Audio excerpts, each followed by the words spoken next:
So the federal government came out this week and they said they're going to raise interest rates 25 basis points.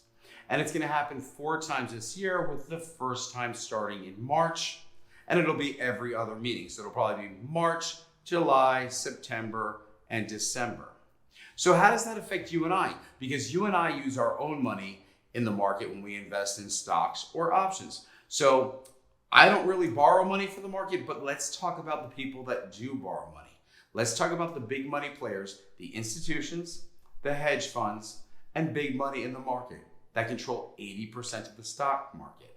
They own 80% of the derivatives, 80% of the bonds, 80% of the stocks, 80% of everything. So how does the 25 basis points affect them, and how would it play back and affect us? Well, I'm going to explain. As the 10-year, as the dollar goes up, as inflation or the interest rate goes up, right? We all understand that. You can look at the 10-year, you can look at the amount that banks charge you to borrow money, whether it's for an investment or whether it's for a mortgage or what have you. So understand that in today's market, there is $12 billion levered in today's market. Okay, so when the interest rate goes up 1%, because we have 4 increases of 25 basis points each this year, all right, we already know that they're thinking there could be 5 depending on how the market plays out. But let's assume 4, and let's assume they're all at 25 basis points. That would take the interest rate up 1%. Okay, so now we go back to the market and we talk about $12 billion is borrowed from various institutions and invested in the market. So how does that affect? Well, if they were paying 10% interest and they had borrowed 12 billion, that would be annualized at 1.2 billion. But they're not, it's not 10%. We're only talking about a 1% increase over the course of the next 11 months. So understand, over the next 11 months, instead of paying 1.2 billion, it's going to cost those people an extra 120 million to cover their positions. Now let's understand, they must also be correct. Banks are here, institutions, hedge fund. They're there to make money for themselves and for their investors.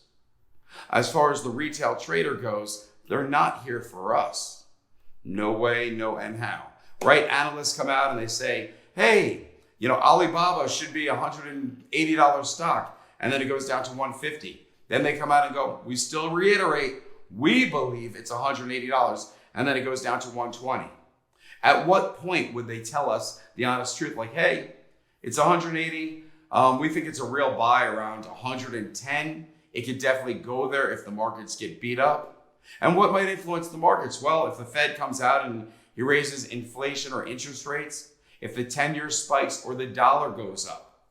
So they don't tell you that. So that's why I'm here to share through transparency what I see in the market and what exactly is happening. Now let's talk about why the Fed does this and how come the Fed supports our market.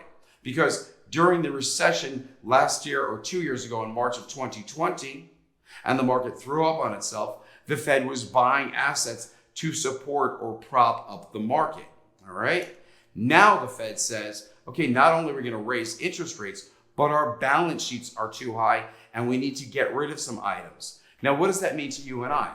First, my analogy.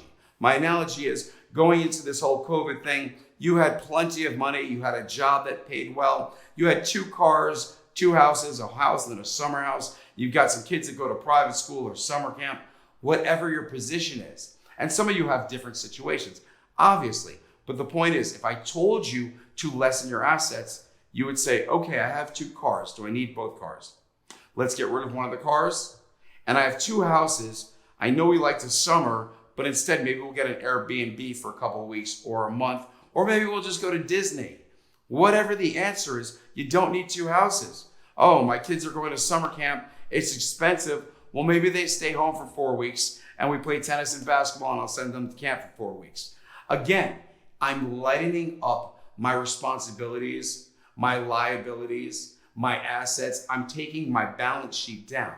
So that's what the Fed's going to do. Now, when the Fed does that and they clear off some of the assets on their balance sheet, which we're looking for in the second half of the year, it makes less demand on the market, because as there's more supply on the market, let's say the same amount of demand, it will take down the price. Now, if there was more demand, meaning the market was in a bullish run like it was 3, 4, 5 months ago, that is when I believe the Fed should have been raising interest rates.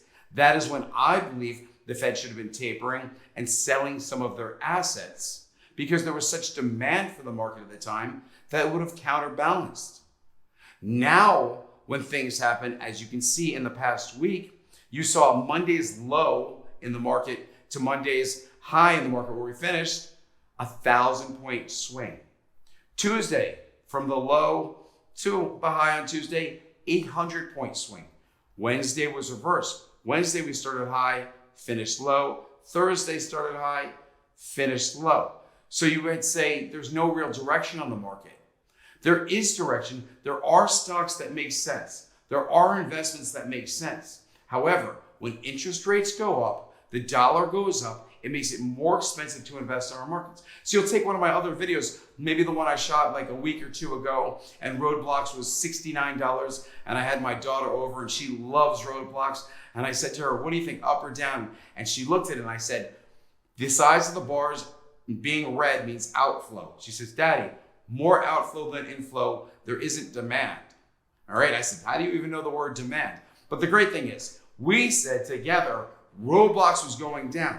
Now at the time it was $69 and I said, maybe 63 would be more appetizing. 2 days later it was 63. I said to myself, I wouldn't be in there yet. Maybe another 10% off, maybe 58 would really be appealing. But yet I didn't move. Why? Because the 10-year is going up. The NASDAQ is struggling.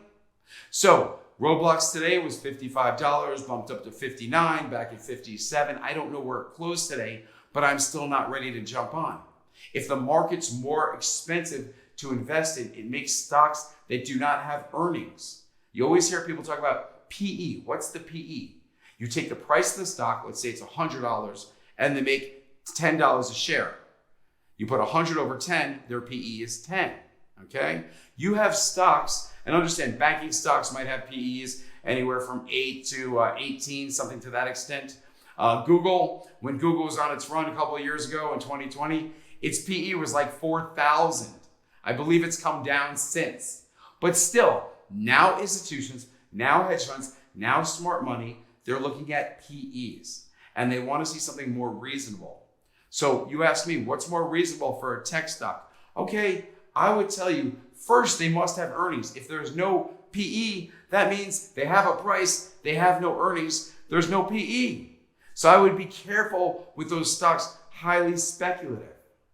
Okay, if you want to know more, obviously I have more videos to watch, but an average PE for a good tech stock, I would say I would put it somewhere between 40 and 60.